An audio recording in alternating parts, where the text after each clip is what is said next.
ജ്യോതിഷമായാലും വാസ്തുശാസ്ത്രമായാലും എല്ലാം സയൻറ്റിഫിക്കാണ്.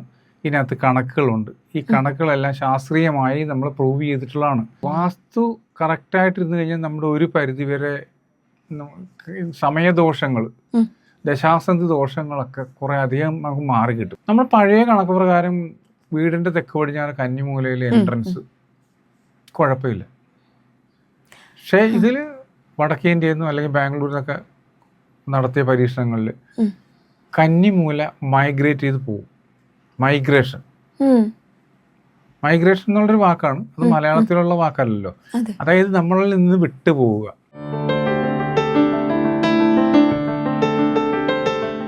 സർ നമസ്കാരം. നമസ്കാരം സർ, നമ്മളിന്ന് വാസ്തു എന്നുള്ള ടോപ്പിക്കിലാണ് സംസാരിക്കാൻ പോകുന്നത് അല്ലേ? ആദ്യം തന്നെ എന്താ സർ ശരിക്കും വാസ്തു? വാസ്തു എന്ന് പറഞ്ഞാൽ വസന്തി പ്രാണിനത്തെ ഇത് വാസ്തു. ലോകത്ത് ജീവിക്കുന്ന ജീവനുള്ളതും ജീവനില്ലാത്തതുമായ വസ്തുക്കൾ ഒത്തുചേർന്ന് താമസിക്കുന്ന ഒരു സ്ഥലം. അതാണ് വാസ്തു കൊണ്ട് ഉദ്ദേശിക്കുന്നത്. അവർക്ക് അവിടെ സുഖസമൃദ്ധിയോടുകൂടി ജീവിക്കാൻ ഉതകുന്ന രീതിയിലുള്ള നിർമ്മാണ പ്രവർത്തനങ്ങളാണ് വാസ്തുശാസ്ത്രം കൊണ്ട് ഉദ്ദേശിക്കുന്നത്. ഇത് ശരിക്കും നമ്മളിപ്പോൾ പലത് ഇപ്പോൾ ജ്യോതിഷായിക്കോട്ടെ, ഹസ്തരേഖ, ഇതിലൊക്കെ വെച്ച് നോക്കുമ്പോൾ വാസ്തു സയന്റിഫിക് ആണെന്ന് ആണ് പറയുന്നത്. ശരിക്കും സയന്റിഫിക് ആണോ വാസ്തു?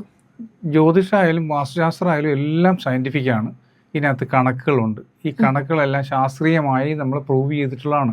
നമുക്ക് മുമ്പ് നമ്മുടേതായ പൂർവികന്മാരായ ആചാര്യന്മാർ എഴുതി തയ്യാറാക്കിയ ഈ ഒരു മഹത് ഗ്രന്ഥം അല്ലെങ്കിൽ ബൃഹത് ശാഖ, അത് നമുക്ക് ഏറ്റവും ഉപകാരപ്രദമായ, നമ്മുടെ ജീവിതത്തിന് എന്ന് പറയുമ്പോൾ കുറേ ആൾക്കാർ അതിനെ എതിർക്കാൻ വരുമെങ്കിൽ പോലും നമ്മുടെ ജീവിതത്തിൻ്റെ പല രീതിയിലുള്ള സാഹചര്യങ്ങളെയും സന്ദർഭങ്ങളെയും കോർത്തിണക്കി നല്ല രീതിയിലേക്ക് കൊണ്ടുവരാനായിട്ട് ഈ ശാസ്ത്രശാഖ മനുഷ്യ മനസ്സുകൾക്ക് ഉപകരിക്കുന്നുണ്ട്. അതെ, ഇത് ഇപ്പം നമ്മൾ പറഞ്ഞ പോലെ സയന്റിഫിക് ആണെന്ന് പറയാനുള്ള കുറച്ച് ഒരു എക്സാമ്പിൾസ് വെച്ചിട്ട് സാറിനൊന്ന് നമുക്ക് മനസ്സിലാവുന്ന രീതിയിൽ ഒന്ന് കണക്ട് ചെയ്ത് പറയാൻ പറ്റുമോ? എക്സാമ്പിൾ എന്ന് പറഞ്ഞു കഴിഞ്ഞാൽ നമ്മുടെ സാധാരണ വീടുകൾ, അതുപോലെ പണ്ട് കാലങ്ങളിൽ നമ്മൾ വീടുകൾ കൂട്ടുകുടുംബ വ്യവസ്ഥയിലുണ്ടായിരുന്നു. ശാല, ഗൃഹനിർമ്മാണി, 4 കെട്ട് 8 കെട്ട് അങ്ങനെ ഒത്തിരി വീട്ടുകാരൊക്കെ ഉണ്ടായിരുന്നു. അപ്പോൾ അവിടെ പല രീതിയിലുള്ള താമസം വന്നും അതെല്ലാം മാറി ഇന്ന് നമ്മളെല്ലാവരും സിംഗിൾ ഫാമിലിയായി, അണുകുടുംബങ്ങളായി. നമുക്ക് പഴയ പോലെ വലിയ രീതിയിൽ വലിയ കോമ്പൗണ്ടിൽ കോലും അങ്കുലും ഒക്കെ നിശ്ചയിച്ച് അങ്ങനെ ഒരു വലിയ കുള സംഭവം ഇതൊക്കെ ഉണ്ടായിരുന്ന പണ്ടത്തെ ആ സമ്പ്രദായം മാറിയിട്ട് ഇതെല്ലാം ചുരുങ്ങി ജലാശയങ്ങളൊക്കെ ഒതുങ്ങി ചിലപ്പോൾ ബോർവെൽ പൈപ്പ് ആയിരിക്കാം. അല്പരാശി പ്രമാണത്തിലാണ് ഇന്നിപ്പോൾ വീടുകൾ വയ്ക്കുന്നത്. എന്നിരുന്നാലും ഇതിനെല്ലാത്തിനും കണക്കുകളുണ്ട്. മുഴുവൻ കണക്കുകളാണ് നമ്മളതിന് സഹായിക്കുന്നത്. ഇതിനകത്തുള്ള വായുസഞ്ചാരം, ഈ വായുസഞ്ചാരം എന്ന് പറഞ്ഞാൽ സൂര്യൻ കറങ്ങുന്നില്ല. സൂര്യൻ കിഴക്കുന്ന് പടിഞ്ഞാറോട്ട് വരുന്നതായിട്ട് നമ്മൾ സങ്കല്പിക്കുന്നു. സൂര്യൻ സ്ഥിരമായിട്ട് അവിടെ നിൽക്കുന്നത്, പക്ഷേ ഭൂമി വടക്കോട്ടും കിഴക്കോട്ടും അതിൻ്റെ അച്ഛനിൽ വളരെ ശക്തമായ സ്പീഡിൽ പോയിക്കൊണ്ടിരിക്കുകയാണ്. ഈ ഇതിൽ നിന്ന് തിരിച്ചു വരുന്ന എനർജിയാണ് നമ്മുടെ വീട്ടിലേക്ക് വരുന്ന വീടിൻ്റെ ചലനങ്ങളൊക്കെ നിയന്ത്രിക്കുന്ന, അല്ലെങ്കിൽ വീട്ടിലെ പോസിറ്റീവ് എനർജി ഉണ്ടാക്കിയെടുക്കുന്നത് ഈ ശക്തിയാണ്. ഇതാണ് വടക്ക് നിന്നും കിഴക്കു നിന്നുള്ള ഊർജം വരുമ്പോൾ നമുക്ക് ഓട്ടോമാറ്റിക്കായിട്ട് വീട്ടിലെ എല്ലാവരുടെയും ആരോഗ്യവും സമ്പത്തും വർദ്ധിച്ചുകൊണ്ടിരിക്കും. നമ്മൾ എന്തിനാ ജീവിക്കുന്നത്? സമ്പത്തിന് വേണ്ടിയാണ്. ഈ സാമ്പത്തിക സ്രോതസ് വളരെ നല്ല രീതിയിൽ ഫ്ലോ ചെയ്യുന്നതിന് ഈ എനർജി ഫ്ലോ നമുക്ക് സഹായിക്കുന്നുണ്ട്. ഇതാണ് സയൻസ്. ഇതിനകത്ത് വേറെ പലതും കുത്തിക്കാശ് അതുകൊണ്ടോ ഇതുകൊണ്ടോ അങ്ങനെയൊന്നുമല്ല. ഈ സയൻസ് പ്യുവർ ആണോ, നമ്മുടെ ജീവിതം 100% സക്സസ്ഫുൾ ആയിരിക്കും. അതെ, ഞാനിത് പറഞ്ഞല്ലോ ഒരിടത്ത് വായിച്ചിരുന്നു, ലൈക്ക് നമ്മൾ വാസ്തു നന്നായിട്ട് അറിഞ്ഞിരിക്കുന്ന ഒരാൾക്ക് ധനവും അതുപോലെ അയാൾ ആഗ്രഹിക്കുന്ന ഒരു ലൈഫായിരിക്കും അയാൾ ലീഡ് ചെയ്യുന്നതെന്നുള്ളത്. അപ്പം ഞാനിങ്ങനെ ഓർത്തത് എങ്ങനെയാണ് നമുക്ക് അതെങ്ങനെ കണക്ട് ചെയ്യാം, ലൈക്ക് പൈസയുമായിട്ട് എങ്ങനെയാണ് വാസ്തുവിനെ കണക്ട് ചെയ്യാൻ? വാസ്തു കറക്റ്റായിട്ടിരുന്ന് കഴിഞ്ഞാൽ നമ്മുടെ ഒരു പരിധിവരെ സമയദോഷങ്ങൾ, ദശാസന്ധി ദോഷങ്ങളൊക്കെ കുറേ അധികം നമുക്ക് മാറി കിട്ടും. കാരണം ഒരു വീട്ടിൽ നമ്മളെ പലരും താമസിക്കുന്നുണ്ട്. ഇതിൻ്റെ അകത്ത് ഡിപ്പെൻഡ് ചെയ്തുകൊണ്ട് എല്ലാവരെയും ഈ എനർജി ഒരുപോലെ ചെയ്യും, എഫക്റ്റ് ചെയ്യും. ആ എഫക്റ്റ് ചെയ്യുന്ന ഇത് നമ്മുടെ വീട്ടിലെ ഓരോരുത്തരുടെയും ചലനങ്ങളിലും അല്ലെങ്കിൽ അവർ പുറത്തുള്ള എല്ലാവരുമായിട്ടുള്ള പെരുമാറ്റത്തിൽ നമുക്ക് സന്തോഷം, സമൃദ്ധി എല്ലാം അറിയാൻ പറ്റും. നമുക്ക് ഇത് ആ വീട്ടിലുണ്ട്, കണ്ടോടാ, നമ്മൾ പലരും ഇത് നോക്കും, ആ വീട്ടിൽ താമസിച്ചിട്ട് ഭയങ്കര ഇതാണല്ലോ എന്ന് പറയുമ്പോൾ അവരതിൻ്റെതായ ആ വീട്ടിലുള്ള സകല ഇതും നോക്കി നോക്കിയായിരിക്കും വച്ചിരിക്കുന്നത്. ചിലപ്പോൾ അവരൊന്നും ശ്രദ്ധിക്കാതെ വെച്ചാൽ പോലും ആ വയ്ക്കുന്നതെല്ലാം കറക്റ്റായിരിക്കും. ഇതിൽ 5 എലമെന്റ്സ് ആണ് ഈ ഭൂമിയിൽ. ഒന്ന് നമ്മുടെ വായു, അഗ്നി, ജലം, ആകാശം, ഭൂമി. ഇതിൽ അഗ്നി വേണ്ടടുത്ത് വെള്ളം വീണാൽ അഗ്നി നശിക്കും. വെള്ളം വേണ്ടടുത്ത് അഗ്നി വന്നാലും നമുക്ക് പല ഇതുണ്ടാവും. ഈ കണക്കുകൾ മാത്രമാണ് നമുക്ക് ഇവിടുത്തെ ടച്ച് ശാസ്ത്രത്തിൽ വരുന്നത്. നമ്മുടെ കേരള ബേസിക്കിൽ ടച്ച് കണക്ക് മാത്രമാണ് നോക്കുന്നത്. ഇപ്പോൾ മറ്റുള്ള എല്ലാ ഇതും കൂടി കമ്പൈൻ ചെയ്ത് നോക്കുമ്പോൾ ടച്ചിനേക്കാൾ ഉപകാരം വാസ്തുശാസ്ത്രം എന്ന് പറയുമ്പോൾ നമുക്ക് ചുറ്റുപാടുകളെല്ലാം കോർത്തിണക്കിക്കൊണ്ടാണ്. കാരണം വൃക്ഷലതാദികൾ, കുളങ്ങൾ, വെള്ളം, അഗ്നി, റോഡ്, ഇതെല്ലാം സൗകര്യങ്ങളിൽ നമ്മൾ നോക്കുന്നുണ്ട്. അപ്പോൾ ചെറിയ കുടുംബമാണെങ്കിൽ അല്ലെങ്കിൽ ചെറിയ വീടാണെങ്കിൽ പോലും നമ്മൾ ഇതെല്ലാം വളരെ കറക്റ്റാക്കി വെച്ച് കഴിഞ്ഞാൽ നമുക്ക് അടുത്ത തലമുറയ്ക്ക് അതിനടുത്ത തലമുറയ്ക്കും ജീവിക്കാൻ വേണ്ടുന്ന എല്ലാ ചുറ്റുപാടുകളും ഈ ഒരു ചെറിയ വീട്ടിൽ നിന്ന് തന്നെ കിട്ടും. പണ്ട് കാലങ്ങളിൽ നമുക്കുള്ള പോലെ ഏക്കർ കണക്കിന് ഭൂമിയോ അതിൻ്റെ നടുക്കൊരു വീടും അല്ല.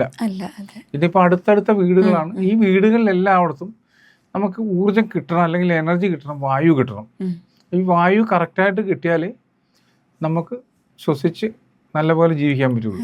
അതുപോലെ തന്നെയാണ് മറ്റു കാര്യങ്ങളും. അഗ്നിയും വെള്ളവും വെളിച്ചവും ഭൂമിയുടെ സമസന്തുലനം ഇതുമൊക്കെ ഉണ്ടാകണം. ആകാശവും കറക്റ്റായിരിക്കണം. ഇതെല്ലാം കറക്റ്റായി കഴിഞ്ഞാൽ പിന്നെ അവിടെ ഒന്നും നോക്കണ്ട. നമ്മൾ ഇത് നേട്ടങ്ങൾ ഇങ്ങനെ വന്നുകൊണ്ടിരിക്കും. നേട്ടങ്ങളുടെ പട്ടിക മാത്രമേ ഉണ്ടാവുള്ളൂ, കോട്ടങ്ങൾ അവിടെ ഉണ്ടാവില്ല. അതിനാണ് നമ്മൾ പണ്ട് കാലങ്ങളിൽ തൊട്ട് ഈ വാസ്തുശാസ്ത്രം അല്ലെങ്കിൽ ഇത് നോക്കി ചെയ്തുകൊണ്ടിരിക്കണം. ഇപ്പം ഈ നേട്ടങ്ങളുടെ കാര്യം പറയുമ്പോൾ തന്നെ ഇത് ദോഷം, ഒരു നെഗറ്റീവ് വശവും കൂടെ ഉണ്ടല്ലേ. അതായത് ഇപ്പോൾ സാറ് തന്നെ പറഞ്ഞ പോലെ നമ്മൾ കറക്റ്റായിട്ട് ചെയ്താൽ നമുക്ക് ആരോഗ്യം ഉണ്ടാവും, സമ്പത്ത് വരും, ഇങ്ങനെയുള്ള ഇതിൻ്റെ ദോഷവശങ്ങളും കൂടെ പറയാം. ലൈക്ക് എങ്ങനെ ചെയ്താലാണ് ഈ നമുക്ക് ചിലയിടത്ത് ഇപ്പോൾ ഹൗസ് വാമിംഗ് ഒക്കെ കഴിഞ്ഞ് കഴിയുമ്പോൾ അവിടുത്തെ ആൾക്കാർ മരിക്കുക. അപ്പോൾ എല്ലാവരും പറയും അതാ വീടിൻ്റെ കുഴപ്പമാണ്, അല്ലെങ്കിൽ അങ്ങനെ കണക്ട് ചെയ്ത് പറയാറുണ്ട്. അപ്പോൾ ആ രീതിയിലും കൂടെ ഇതിപ്പോൾ ഈ നാട്ടിൻപുറത്തൊക്കെ ഒരു ചൊല്ലുണ്ട്, മരണച്ചുറ്റാണെന്ന്. ഈ മരണച്ചുറ്റെന്ന് പറയുന്ന ഒരു സംഭവം ഉണ്ട്. ചുറ്റിനകത്ത് മരണച്ചുറ്റുണ്ട്. അതിനകത്ത് ചെറിയൊരു വ്യത്യാസമാണ് അത്. പക്ഷെ വന്നു കഴിഞ്ഞാൽ പെട്ടെന്ന് മരിക്കണമെന്നൊന്നുമില്ല. ഈ ഒരു മരണച്ചുറ്റ് മാത്രമല്ല ഒരാൾക്ക് മരണത്തിന് കാരണം. അതിൻ്റെ മെയിൻ ഡോറിൻ്റെ എൻട്രി, ആ മെയിൻ ഡോറിന് മുൻവശത്തുള്ള സാധനങ്ങൾ, തടസ്സങ്ങൾ, അതായത് വീടിന് എന്തെങ്കിലും വേദങ്ങൾ വരുന്നുണ്ടോ, അതെല്ലാം വീട് വയ്ക്കുന്ന സമയത്ത് നമ്മൾ നോക്കിയാണ് ചെയ്യുന്നത്. സ്വാഭാവികമായിട്ട് അങ്ങനെ കറക്റ്റായിട്ട് നോക്കി പോകുന്ന വീടുകളിൽ ഇതൊക്കെ ഒഴിവാക്കാവുന്നതാണ്. അപകടങ്ങളും മരണങ്ങളും അസുഖങ്ങളും ഒരു പരിധി വരെ നമുക്ക് കുറയ്ക്കാം. ഇതെല്ലാം പിന്നെ ഇന്ന് സാഹചര്യം വെച്ചിട്ട് പലർക്കും പലതും വരും എന്ന് പറഞ്ഞാൽ അതിനെ നമുക്ക് അതിജീവിച്ച് മുൻപോട്ട് പോകാൻ പറ്റും. നമ്മളൊരു വീട്ടിൽ വളരെ കറക്റ്റായിട്ടാണ് പോകുന്നതെങ്കിൽ ഇതിനെയെല്ലാം നമുക്ക് അതിജീവിക്കാൻ പറ്റും. ഇപ്പം ഈ പറഞ്ഞ നമ്മുടെ മെയിൻ ഡോറിൻ്റെ ഫ്രണ്ടിലെ തടസ്സം, എങ്ങനത്തെ തടസ്സങ്ങൾ ഉദ്ദേശിക്കുന്നത്? ഇപ്പോൾ മെയിൻ ഡോറിൻ്റെ ഫ്രണ്ടിൽ കിണർ, അത് പണ്ട് ഇതിനകത്ത് തന്നെ പഴയ ഗ്രന്ഥങ്ങളിൽ തന്നെ പറയുന്നുണ്ട് കൂപവേദം എന്ന് പറഞ്ഞാൽ. ഈ കിണർ വന്നു കഴിഞ്ഞാൽ നമുക്ക് കിട്ടുന്നതെല്ലാം ചിലപ്പോൾ ഇഷ്ടംപോലെ പൈസ കിട്ടും. വീട്ടിനകത്ത് കയറിയത് മാത്രം ഓർമ്മയുള്ളൂ. ഈ പൈസ പല ചെലവഴിക്കും. ഒന്നും ഡെപ്പോസിറ്റ് ചെയ്യാൻ പറ്റില്ല. നമുക്ക് ബാങ്ക് ബാലൻസ് ഉണ്ടാവില്ല. അതല്ല എന്നുണ്ടെങ്കിൽ കുട്ടികൾക്ക് അസുഖങ്ങളോ പഠിക്കണ തടസ്സങ്ങളോ പഠനത്തിൽ വൈകല്യങ്ങളോ ഇവൻ ചിലപ്പോൾ ഉഴപ്പിക്കളയുക. അതല്ല നമ്മുടെ ജോലി കരിയറിൽ ബുദ്ധിമുട്ടുകളോ സസ്പെൻഷനുകളോ എല്ലാം വരാം. അതിൻ്റെ പോലെ തന്നെയാണ് മാവ് വൃക്ഷങ്ങൾ. നമ്മൾ ഏറ്റവും മാവുകൾ വയ്ക്കുമല്ലോ, ഈ മാവ് ഡോറിന് നേരെ വെച്ചാൽ മാവ് അത്ര നമുക്ക് വയ്ക്കാൻ പറ്റിയതല്ല. മാവ് വയ്ക്കാനുള്ള സ്ഥലങ്ങളുണ്ട്. നാട്ടുമാവൊക്കെ നമ്മൾ വയ്ക്കുമല്ലോ, അറിയാതെ നമ്മൾ വെച്ച് വളർത്തി പോകും. ഇതിനെല്ലാ മരങ്ങളും വയ്ക്കുന്നതിന് ഒത്തിരി സ്ഥാനങ്ങൾ നിശ്ചയിച്ചിട്ടുണ്ട്. ചറയുള്ള ഇത് വൃക്ഷങ്ങൾ, ചറയില്ലാത്ത വൃക്ഷങ്ങൾ, ഉത്തമ വൃക്ഷങ്ങൾ, പിന്നെ സസ്യങ്ങൾ, തുളസി അതുപോലുള്ള ചെടികൾ, മുള്ളുള്ള ചെടികൾ, മുള്ളില്ലാത്ത ചെടികൾ, ഇതെല്ലാം ഡിപ്പെൻഡ് ചെയ്യേണ്ട ഇതിനെ ആശ്രയിച്ചിട്ട് ഇതിന്റെ എല്ലാത്തിൻ്റെ നോക്കിയിട്ടാണ് ഫലങ്ങൾ നമ്മൾ പറയുന്നത്. അപ്പോൾ അതുപോലെ ഇപ്പോൾ നമ്മുടെ ഡോറിൻ്റെ ഫ്രണ്ടിൽ മറ്റൊരു വീടിൻ്റെ മതിലാണ് ഇരിക്കുന്നതെന്നിരിക്കുക, അതായത് മതിലിൻ്റെ ഒരു കോർണറാണ് നമ്മുടെ വീടിൻ്റെ ഡോറിൻ്റെ ഫ്രണ്ടിൽ നിന്നിരിക്കുക. അപ്പോൾ അത് ഒരു ദോഷമുണ്ടോ? കാരണം അത് ചോദിക്കാൻ കാരണം നമുക്കിപ്പം കാണുന്നിടത്തെല്ലാം നമുക്കറിയാം മുക്കിന് വീടുകളാണ്.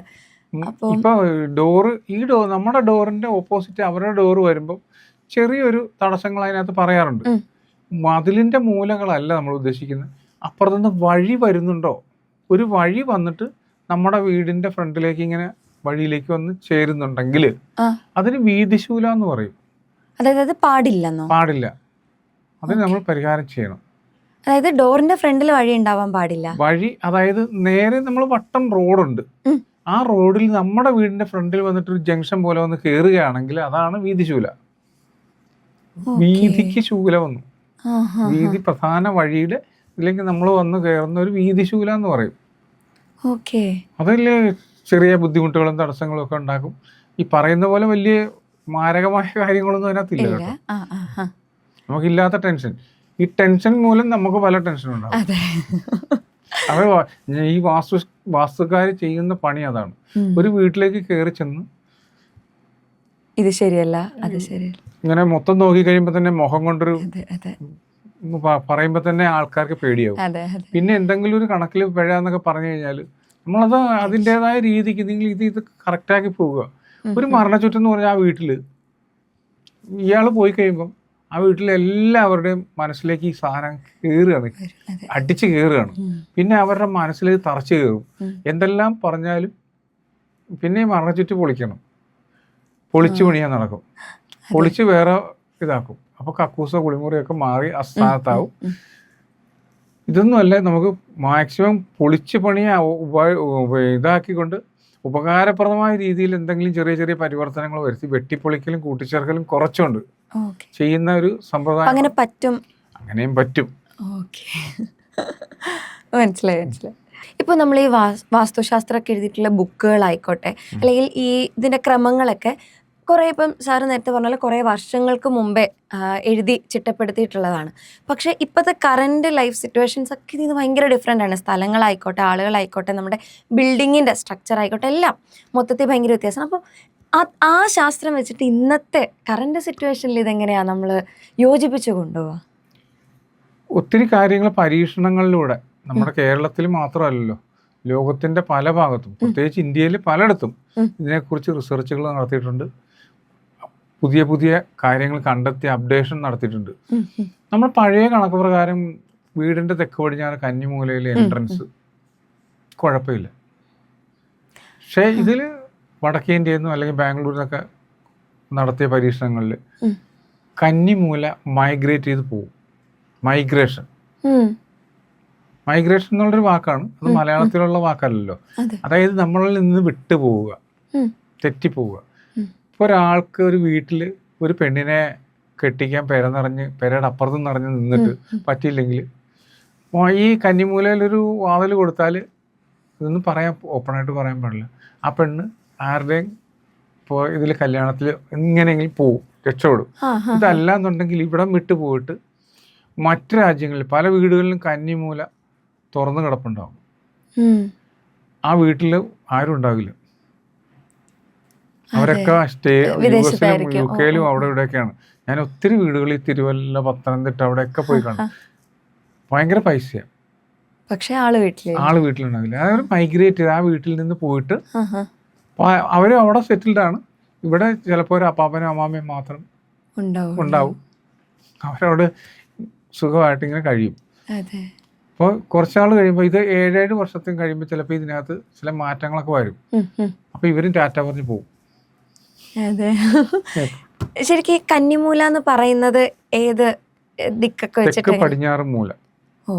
വീടിന്റെ പടിഞ്ഞാറ് വശത്തിന്റെ തെക്കിന്റെ പടിഞ്ഞാറ് വശം ചേരുന്ന വശമാണ് കന്നിമൂല എന്ന് ഉദ്ദേശിക്കുന്നത്. പൊതുവെ നമ്മൾ ആ സ്ഥലത്ത് ബെഡ്റൂം, മാസ്റ്റർ ബെഡ്റൂം ആണ് സാധനം കൊടുക്കുക. യജമാനന് മനസ്സമാധാനത്തോടുകൂടി കിടന്നുറങ്ങാനും വീട്ടിലെ ഏറ്റവും ഉയർന്ന സ്ഥലമായിട്ട് നമ്മൾ പരിഗണിക്കുന്ന ഒരു സ്ഥലമാണ് കന്നിമൂല. കന്നിമൂല ഏറ്റവും പവിത്രമായ, ഏറ്റവും ശുദ്ധമായി കരുതുന്നത് കരുതാതെ. അതാണ്. അതാണ് ആ ഏരിയയിൽ ബാത്റൂം ഒന്നും ബാത്റൂം പാടില്ല, സെപ്റ്റിക് ടാങ്കിന്റെ കുഴികളൊന്നും വരാൻ പാടില്ല, കിണറൊന്നും വെക്കാൻ പാടില്ല. നല്ല പരിപാവനമായിട്ട് കാത്തു സൂക്ഷിക്കേണ്ട നമ്മുടെ വീട്ടിലൊരു സ്ഥലമാണ് കന്നിമൂല. അതുപോലെ എല്ലാ മൂലകളും പരിപാവനമായിട്ട് സൂക്ഷിക്കണം. ഇപ്പം നേരത്തെ പറഞ്ഞ പോലെ തന്നെ നമുക്കിപ്പോൾ ഇങ്ങനെ ദോഷങ്ങളുണ്ട്, പക്ഷെ ഈ വെട്ടിപ്പൊളിക്കാതെ നമുക്ക് അതിനൊരു പ്രതിവിധി എന്തെങ്കിലുമൊക്കെ കോമൺ ആയിട്ടുള്ളത്, ഇപ്പം നമുക്ക് സ്പെസിഫിക് ആയിട്ട് ഓരോരുത്തർക്കും ഓരോന്ന് കാണും, എന്നിരുന്നാലും കോമൺ ആയിട്ട് നമുക്ക് ചെയ്യാൻ പറ്റുന്ന ഇപ്പോൾ വഴിപാടായിക്കോട്ടെ അല്ലെങ്കിൽ എന്തെങ്കിലും. വഴിപാടിനേക്കാൾ ഉപരി നമ്മൾ ആ വീടുകളിൽ ചെന്ന് നോക്കിയിട്ട് ചിലപ്പോൾ ഒരു ഗണപതിയുടെ ഫോട്ടോ കൊണ്ട് തന്നെ കന്നിമൂലയുടെ കുഴപ്പം നമുക്ക് കുറച്ചാൾ പരിഹരിച്ചു കൊടുക്കാൻ പറ്റും. ദൃഷ്ടി ഗണപതിയുടെ ഫോട്ടോ വെച്ചിട്ടോ, അതല്ലെങ്കിൽ അവിടുന്ന് കയറി വരുന്ന നെഗറ്റീവ് എനർജി ഉണ്ടെങ്കിൽ അത് വീട്ടിലേക്ക് കയറാതിരിക്കാൻ പിങ്ക് സാൾട്ടോ ക്രിസ്റ്റൽ സാൾട്ടോ വീടുകളിൽ പല ഏരിയയിൽ പല സ്ഥലങ്ങളിൽ നമ്മൾ അത് നോക്കിയിട്ട് വെച്ചു കൊടുക്കും. അതല്ലെങ്കിൽ ചില പിരമിഡുകൾ വെച്ചു കൊടുക്കും. ചിലപ്പോൾ ആ സ്ഥലത്തിന്റെ പവർ കൂടിയ വീക്കായിട്ട് നിൽക്കുന്ന സ്ഥലത്ത് പിരമിഡ് വെച്ച് കഴിഞ്ഞാൽ അവിടെ ഇത് ചെയ്യും, എനർജി ക്രിയേറ്റ് ചെയ്ത് മാറ്റിയെടുക്കാം. ഇപ്പൊ കുബേരന്റെ സ്ഥാനം പോയിരിക്കുകയാണ്. കുബേരൻ വന്നാലല്ലേ നമുക്ക് കാര്യങ്ങൾ ഓടുകയുള്ളൂ. കാരണം നമ്മളെല്ലാവരും ഓടുന്നത് കുബേരന് വേണ്ടിയിട്ടാണ്, കുബേരന്റെ കടാക്ഷം ഉണ്ടാകാൻ വേണ്ടിയാണ്. ഇങ്ങേര് വന്ന് നമ്മുടെ പെട്ടിക്കകത്ത് ഈ കന്നിമൂലയില് ആണ് നമ്മൾ സാധാരണ പെട്ടി വെക്കാൻ അല്ലെങ്കിൽ പണപ്പെട്ടി വെക്കാൻ നമ്മൾ സാധാരണ സജസ്റ്റ് ചെയ്യുന്നത്. ഇവിടെ ഇത് വന്ന് നിറഞ്ഞു നിൽക്കണ്ടേ?